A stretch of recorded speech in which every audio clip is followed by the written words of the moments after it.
बहुत बहुत बधाई। भगवान कहने का तात्पर्य यह है कि वास्तव में आप मोदी जी को अपना भगवान मानते हैं।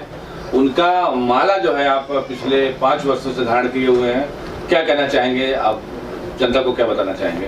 ये भी तो मन में किसी के आता हुआ कि हम भगवान क्यों मानते हैं। हम जिस देश में रहते हैं, जिस सनातन धर्म में रहते हैं, हमको कोई ये साबित करके दिखलाए, मैं तो कहता हूँ, खुलेआम कहता हूँ, रामचंद्र जी भी तो मर्यादा पुरुषोत्तम राम तब बने जब अच्छे कर्म किए थे। अच्छे कर्मों के कारण ही लोग उन्हें प्रभु श्री राम, अपने आराध्य भगवान श्री राम कहते हैं। उस समय की जनता, उस समय के लोग प्रभु श्री राम को भी कहाँ छोड़े थे। राजा दशरथ के दोनों पोते अगर जंगल में होते हैं तो फिर इसका क्या मतलब है?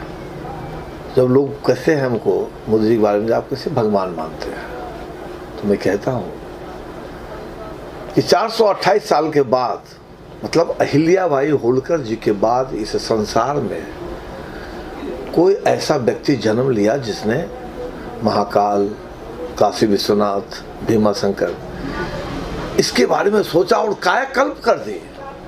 हालांकि बाबा का कायाकल्प कोई क्या कर सकता है, बाबा तो खुद करवाए, लेकिन माध्यम किसको बनाया? माध्यम तो नरेंद्र भाई मोदी को ही बनाया। तो मैं तो कहता हूँ, जो बाबा का सगा उससे मेरा खून का रिश्ता। भगवान मानने का सबसे बड़ा कारण यही है, वह व्यक्ति हमेशा अपनी भक्ति में रहता है। बाकी इस बात को हम भी जानते हैं कि नरेंद्र मोदी जी हमारे देश के प्रधानमंत्री हैं, भारतीय जनता पार्टी के एक शीर्ष नेता है। तो जो विरोधी हैं वो कुछ तो कहेंगे, लेकिन सच तो ये है ना, जो विरोधी भी है ना, वो भी जब अकेले में बैठते हैं तो वो भी चिंतन करते हैं, मंथन करते हैं, तो उनको भी लगता है नहीं भाई कह तो सही रहा है यार, आगे आगे देखिए होता है क्या। हाँ। तीसरी बार सरकार बनी है, अपने आप में इतिहास रच चुका है। विपक्षी चाहते थे कि सरकार न बने, और हालांकि विपक्षी इस बार उभर के सामने भी आए हैं, काफ़ी संख्या उनकी बढ़ी है, तो क्या कहना चाहेंगे? ये बात देखिए, जब चुनाव की बात है ये तो आज नहीं कीजिए, इसलिए नहीं कीजिए क्योंकि आज का माहौल हमारे लिए चुनाव का नहीं है। और मैं पहले भी कहा आपको कि हमारे नरेंद्र भाई मोदी जी इस देश के प्रधानमंत्री हैं, भाजपा के नेता हैं, इससे हमको कोई लेना देना नहीं है। हमारा लेना इससे है कि हम उनको एक भगवान के रूप में मानते हैं, एक ऐसे अवतरित मानव के रूप में मानते हैं जिसने वो कीर्ति की है। लोग कहते हैं ना, आदमी मुसाफिर है, आता है और जाता है, आते जाते रास्ते में यादें छोड़ जाता है। जब तक ये पृथ्वी है नरेंद्र भाई मोदी कभी नहीं खत्म होगा। जब तक ये पृथ्वी है, आज तक विवेकानंद सरस्वती जी खत्म कहाँ हुए? जब तक ये पृथ्वी है महात्मा गांधी को कौन भूल सकता है? जब तक ये पृथ्वी है बाल गंगाधर तिलक जी को कौन भूल सकता है? लेकिन इन सब में एक ऐसा नाम अवतरित हुआ जिसका नाम नरेंद्र भाई मोदी है। और आने वाले समय में देखिए, चुनाव में जीतना हारना वो तो लगा रहता है। लोकतंत्र की यही तो खूबसूरती है। लोकतंत्र में एक ही व्यक्ति अगर हमेशा प्रधानमंत्री बनेगा तो तानाशाह भी हो जाता है। ये लोकतंत्र की खूबसूरती है कि विरोधी प्रबल जरूर होने चाहिए। ठीक है, चुनाव है, होते रहता है ये सब चीज। आपका ऑफिस जो है नमो नमो ऑफिस, आपका पूरा एकदम मोदीमय हो गया है, पूरा मोदी के मंदिर की तरह यहाँ पे आपने लुक दिया हुआ है। अधिक से अधिक तस्वीरें यहाँ प्रधानमंत्री नरेंद्र मोदी जी की हैं। कई तस्वीरें ऐसी हैं जिसमें मोदी जी आपको सम्मानित कर रहे हैं, वो अलग अलग मंच की हैं। ऐसा नहीं है कि कई तस्वीरें आपने 4 बार बनवाया है, कई तस्वीरें दिख रही है अलग अलग मंच की। तो क्या कहना चाहेंगे सर? यही सब तो कारण है। देखिए क्या है कि मैंने इतने करीब से उनको देखा है, उनकी आंखों को देखा है, उनके चेहरे के तेज को देखा है, वो आम आदमी हो ही नहीं सकता। दूसरा रही नमो की बात, तो ये तो है ही नमो प्रेरणा स्थल। ये तो हमारे भोले बाबा का मंदिर है और नमो प्रेरणा स्थल है। मैं तो यहाँ आए हुए वो तमाम लोग जो मुझसे मिलने आते हैं, सबको मैं एक ही बात तो कहता हूँ कि देख, रिटर्निंग टिकट तुम्हारा कन्फर्म है, कैंसिल भी नहीं होगा। तो जीवन में कुछ ऐसा करके निकल कि तू रहे न रहे, ये इतिहास तुम्हें याद करे, तुम्हारा समाज तुम्हें याद करे, तुम्हारा परिवार तुम्हें याद करे। सब इतिहास नहीं बन सकते हैं, लेकिन सब परिवार तो बढ़ ही सकते हैं ना। तो मैं तो सबको यही कहता हूँ कि बस जियो और प्यार से जियो। आज के लिए पैदा लिए हो, कल किसने देखा है? कौन जाने किस घड़ी में जिंदगी की शाम हो जाए। और कितना भी कमा लो, कितना भी कमा लो, कफन में जेब नहीं होता, कफन में जेब नहीं होता, कफन में जेब। बहुत ही खास अंदाज से आप जन्मदिन से मनाते हैं प्रधानमंत्री जी का, रुद्राभिषेक करवाते हैं, पूजा पाठ करवाते हैं, उनके लंबे उम्र की कामना करते हैं। तो इस बार आपने भगवान से क्या मांगा? हमने तो चूँकि हर वर्ष 17 सितंबर को मैं उनका जन्मदिन मनाता हूँ, इस बार भोले बाबा से नहीं मांगा। भोले बाबा को कहा, भोले बाबा यहाँ की जनता को समझाइए जो मैं समझाना चाहता हूँ। सनातन धर्म के मानने वालों को समझाइए जो मैं कहना चाहता हूँ। और मैं कविता के माध्यम से कहना चाहता हूँ मिश्रा जी आपको कि धैर्य रखो मेरे भगवान मोदी पर, धैर्य रखो मेरे भगवान मोदी पर। यह नव भारत का निर्माता है और ऐसा युग पुरुष, ऐसा महामानव इस मातृभूमि पर बार बार नहीं आता है। यह जामवंत है इसी युग का, हनुमान जगाने आया है और जहाँ जहाँ भोले बाबा का स्थल जर्जर है उसकी आंखों को चमकाने आया है। मैं तो विरोधियों से कहता हूँ, जो विरोधी उसको गाली देते हैं चाहे जो भी कहते, मैं किसी ने कहा कि अरे अयोध्या में आपको लोगों ने हरा दिया, हमने कहा अयोध्या के लोगों ने तो रामचंद्र जी को नहीं छोड़ा तो मोदी जी को क्या छोड़ेगा, हरा दिया हरा दिया। मैं तो कहता हूँ कि यह भाग्य विधाता है इस युग का, याद रखना, इसको समझना ही होगा। भारत के इस महामानव को हमको समझना ही होगा। अगर समझ गए इन बातों को, गुणगान हमारा भी होगा और मौका अगर चूक गए नुकसान हमारा ही होगा, नुकसान हमारा ही होगा। धैर्य रखो मेरे भगवान मोदी पर, यह नव भारत का निर्माता है और ऐसा युग पुरुष इस मातृभूमि पर बार बार नहीं आता है। एक साल आगे की बात मैं करूंगा, अगले साल आपने क्या कुछ प्लान किया हो? अगला जन्मदिन कैसा मनाएंगे आप? अगला जन्मदिन तो मैंने बाबा को यही कहा जो आपने भी प्रश्न किया, बाबा अगला जन्मदिन मैं भीमा शंकर में नमो प्रेरणा स्थल में मनाना चाहता हूँ। क्योंकि मिश्रा जी एक साल से हमारे कदम इसलिए रुक गए थे जी, क्योंकि मैंने संकल्प तो बहुत पहले लिया था बनाने का। मुझे लगा कि मैं अगर कुछ भी करूँगा तो लोग इसको पॉलिटिकल रंग देंगे, कहेंगे चुनाव आया है इसलिए नमो प्रेरणा स्थल बना रहा है। तो मैंने लोकसभा चुनाव तक अपने कार्यक्रम को स्थगित किया। पिछले इंटरव्यू में भी भीमा शंकर का जिक्र किया था। स्थगित किया। अभी मेरा काम वहाँ हो रहा है लेकिन वो इंटरनल काम हो रहा है, क्योंकि अभी अगर कुछ भी करूँगा ना तो लोग कहेगा वो विधानसभा का महाराष्ट्र का चुनाव आया है ना इसलिए ये सब कर रहा है।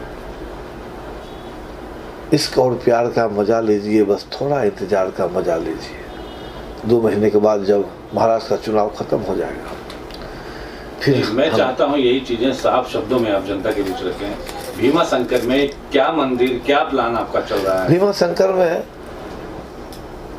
जो मेरा मतलब एक विजन ऐसा है कि सामने मोदी जी जैसी तपस्या कर रहे हैं, एक बहुत बड़ा उनका तस्वीर तपस्या करता हुआ उस मंदिर में, सामने भोले बाबा का आशीर्वाद देता हुआ तस्वीर, एक तरफ नमो पुस्तकालय जहाँ जितनी हमारी धार्मिक ग्रंथ हैं। और मैं भीमा शंकर को क्यों चुना? लोग कहते हैं ना गरीबी, तो मैं तो कहता हूँ महाराष्ट्र के भीमा शंकर, चाहे जो जिधर आदिवासी लोग रहते हैं जाके गरीबी देखो, आज भी वो लोग पानी ढोते हैं माथे पे लाके। मैं उसी इलाके में बनाना चाहता हूँ और वहाँ नमो पुस्तकालय जिसमें सारे धार्मिक ग्रंथ हमारे रहेंगे, सारे जितने भी बड़े लोग हमारे देश के लेजेंड लोग हुए उनका जीवन चरित्र पर लिखा हुआ जो किताब होगा वो पुस्तकालय में होगा। और दूसरी तरफ नमो ओपन थिएटर, जहाँ रोज शाम में उन गरीब बच्चों को, कभी हमारे देश के पूर्व राष्ट्रपति अब्दुल कलाम आज़ाद की जीवनी, जो अब्दुल कलाम आज़ाद की जीवनी देखेगा, पढ़ेगा, सुनेगा, उस गांव का गरीब बच्चा जो मोदी जी का जीवन चरित्र देखेगा, इन लोगों का जीवन चरित्र देखने के बाद उसमें कुछ ललक तो आएगी जी कि अगर ये बन सकता है तो मैं क्यों नहीं बन सकता। मेरी तो कोशिश है नमो प्रेरणा स्थल के द्वारा वहाँ रोशनी पहुँचाना जहाँ सदियों से अंधेरा है। और हम भारतीय जनता पार्टी का भी एक सिपाही है। पंडित दीनदयाल उपाध्याय जी ने लिखा था कि दरिद्र नारायण की सेवा सबसे बड़ी सेवा है। तो दरिद्र नारायण कौन है? वही है जिसको आज जिसका जितना भी मौलिक अधिकार है नहीं मिल पा रहा है। तो हमारी कोशिश यही होगी कि नमो प्रेरणा स्थल के द्वारा जो सोए हुए लोग हैं उनको किसी तरह से जगा के उनको बताना, इससे और भी आगे खूबसूरत जिंदगी है, आगे साथ में चलते हैं। चलिए लास्ट में ऐसा कोई सवाल जो मैं आपसे न किया हूं और आप जनता के बीच कुछ रखना चाहें अपनी बात, स्वागत है आपका। जनता को तो जो मुझे जानता है, जो आप लोग देख रहे हैं, एक बात अंत में मैं ये कह के ख़त्म करूँगा कि कल आप देखेंगे, आज तो मिश्रा जी रिपोर्टिंग कर रहे हैं, कल आप देखेंगे ना जी। तो रात में जब खाना खाने के बाद सोने जाएंगे ना तो नींद तुरंत नहीं आती है, 2-3 मिनट लगता है, 4 मिनट। जी, जी, जी। कल की प्लानिंग करते हैं आप, तो आज सोचना, रात में खाना खाने के बाद सोने जब जाना तो सोचना कि आखिर 70-72 साल पहले एक पिछड़ी जाति की गरीब महिला जो दूसरों के घर में चौका बर्तन करके अपने बच्चों का भरण पोषण करती थी, ये मैंने, उसका बेटा 10-12 साल का हुआ तो उस गरीब माँ ने अपने बेटे को स्टेशन पर चाय चाय चाय चाय चिल्लाते सुना करती थी। क्या भक्ति थी उस बेटे में और क्या शक्ति थी उस माँ में कि आज उसका बेटा नरेंद्र भाई मोदी इस विश्व का सबसे दुलारा व्यक्ति हो गया। दुलारा जिसको कह सकते हैं, विश्व के तमाम देश को भरोसा किसी पर है तो हमारे भगवान नरेंद्र भाई मोदी पर है कि कहीं की लड़ाई होगी, ये व्यक्ति जो कहता है सर्व विथ लव, नरेंद्र मोदी जी का ये नारा है, सर्व विथ लव। तो इसके द्वारा, और वो दिन दूर नहीं है, मैं तो अभी भी कह रहा हूँ, जाना सबको पड़ेगा, हमको भी जाना है, आपको भी जाना है, लेकिन वो दिन दूर नहीं है जिसकी कल्पना हमारे पूर्वजों ने की थी। और जो पहले के सनातन धर्म के पूर्वज थे उन्होंने कल्पना नहीं की थी, उन्होंने यथार्थ देखा था कि जहाँ डाल डाल पर सोने की चिड़िया करती हो बसेरा, वो भारत देश है मेरा, फिर से हमारा भारत वैसे ही होगा। जरूरत है सनातनियों को जगने की, यही तो प्रॉब्लम है। हम अपने आप को जाति में बांट देते हैं, ये इस देश का इतना बड़ा दुर्भाग्य है, इसके बारे में कुछ कहना अभी उचित नहीं होगा। जाति में मत बंटो। एक सवाल और सर, रिसेंटली आपकी जब मुलाकात मोदी जी से हुई थी तो आपने उनसे क्या अपेक्षा किया, क्या बातचीत किया, और आगे क्या कुछ प्लान है? जब मोदी जी से आपकी फिर मुलाकात होगी तो क्या कुछ बातचीत करना चाहेंगे उनसे? अभी 1 से 1.5 महीने के अंदर मुलाकात हुई। मैं तो जब भी वो मुझे मिले, उन्होंने एक मुक्का मेरी पीठ पे मार के ठहाका लगाया और हम भी उनके साथ ठहाका लगाए। उस बीच में जो भी लोग रहते हैं वो इस बात का गवाह होते हैं, क्योंकि उनको पता है कि जब मैं गुजरात में हमारा वो यूनियन की लड़ाई चल रही थी बड़े बड़े लोगों से, उसमें भी उन्होंने देखा था, उन्होंने एक चीज़ कहा था, हमको आज भी याद है कि फूल सिंह, न गलत करना और न किसी से डरना। उनका दिया हुआ ये मंत्र आज भी कंधे पे लेकर चलता हूँ कि न गलत करता हूँ और न किसी से डरता हूँ। हर हर महादेव। बहुत अद्भुत, और महादेव, देवों के देव महादेव, हम खुद महादेव के बहुत बड़े भक्त हैं, और मुंबई जैसे शहर में ऐसा मौका मिला, इसके लिए अपने आप को बहुत सौभाग्यशाली महसूस करते हैं।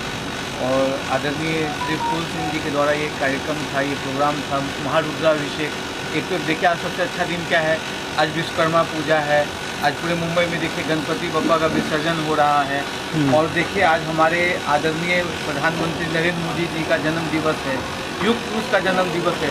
उस जन्म दिवस के शुभ अवसर पे वो हम तो कहते हैं कि इनका अवतरण दिवस है, उन्होंने अवतार लिया है, और इस अवतरण दिवस पे महारुद्राभिषेक महादेव का हो रहा है, और साथ में मोदी जी का जन्मदिन है। इससे अच्छा क्या दिन हो सकता है? इसलिए बहुत अच्छा, और इसके लिए मैं बहुत बहुत धन्यवाद करता हूँ आदरणीय फूल सिंह जी का। क्या बताऊँ? मेरा नाम माधव पांडे है, मैं मीराट मुंबई से हूँ और मैं बिहार का रहने वाला हूँ। आज हमारे प्रधानमंत्री, माननीय प्रधानमंत्री श्री नरेंद्र मोदी जी का जन्मदिन है।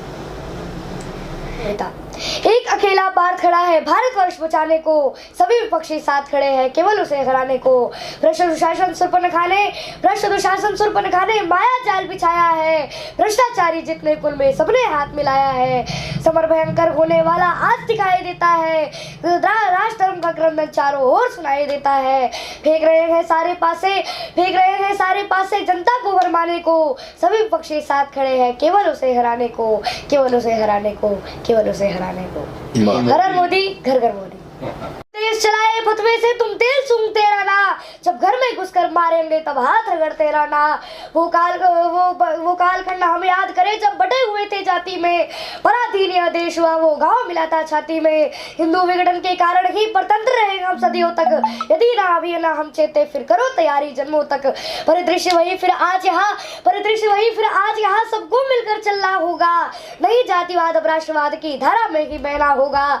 एकत्र हो रहे फ्यूज बल्ब, एकत्र हो रहे फ्यूज बल्ब सूरज को दिया दिखाने को, नहीं है दाने जिनके घर वो अम्मा चली बुलाने को।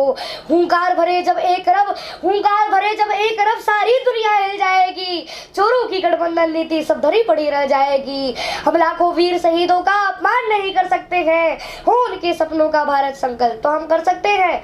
धन्य देश की है जनता सरकार बनाई मोदी की, औलादे बाहर निकल रही बाबर खिलजी व लोधी की। है पीएम की बारात बड़ी, है पीएम की बारात बड़ी, फिर दूल्हा किसे बनाएंगे, वो भी वोट लेकर सबका संरस्सी को दोहराएंगे। देश की सत्ता गद्दारों की नहीं सौंपने अब दूंगा, मेरे तन में शक्ति जितनी सब कुछ मैं अर्पण कर दूंगा। गठबंधन जाली टोपी का सड़कों पर रौंदा जाएगा, चुनाव तो हो गया मित्रों फिर घर घर भगवा छा गया। तैयार चुनौती है उनको, तैयार चुनौती है उनको जो चले हैं देश मिटाने को, हम भी कट्टर हिंदू ठहरे हिंदू को चले जगाने को। वो आग से लड़ने है निकला, वो आग से लड़ने है निकला, अंगारों से अब डरना क्या, वो शेर है भारत माता का, गद्दारों से अब डरना क्या। गठबंधन जाली, गठबंधन करके सारे दल, गठबंधन करके सारे दल देश को दलदल कर देंगे, जो भरा खजाना मोदी ने वो लूट के खाली कर देंगे। है देश तुम्हारे हाथों में, निज भाग्य तुम्हारे हाथों में, अब देश की भावी पीढ़ी का निर्माण तुम्हारे हाथों में। चौओर से फतवा निकल रहा, चौओर से फतवा निकल रहा, क्या अपनी हंसी कराओगे, बन जाएंगे गिदड़े करब क्या फतवा सरकार बनाओगे। अब बड़ी चुनौती चुनाव की, अब बड़ी चुनौती चुनाव की, मिलकर विजयी होना होगा। नव स्वर्णिम भारत की खातिर फिर से मोदी लाना होगा, फिर से मोदी लाना होगा, फिर से मोदी लाना होगा।